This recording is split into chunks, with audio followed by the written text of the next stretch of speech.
సమకూడి మీ మేలు కొరకే జరుగునుగాక.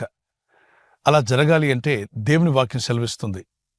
ఈ పరిస్థితులు ఎలా ఉన్నా, స్థితిగతులు ఏ విధంగా ఉన్నా, మీ చుట్టూ మీరు చూస్తున్నటువంటి ఇబ్బందులు, మీరు పడుతున్న బాధలు ఏవి మీరు ఎదుర్కొంటున్నా, ఒకటి మిమ్మల్ని సెల్ఫ్ టెస్ట్ చేసుకోండి. మీరు దేవుని ప్రేమిస్తున్నారా లేదా?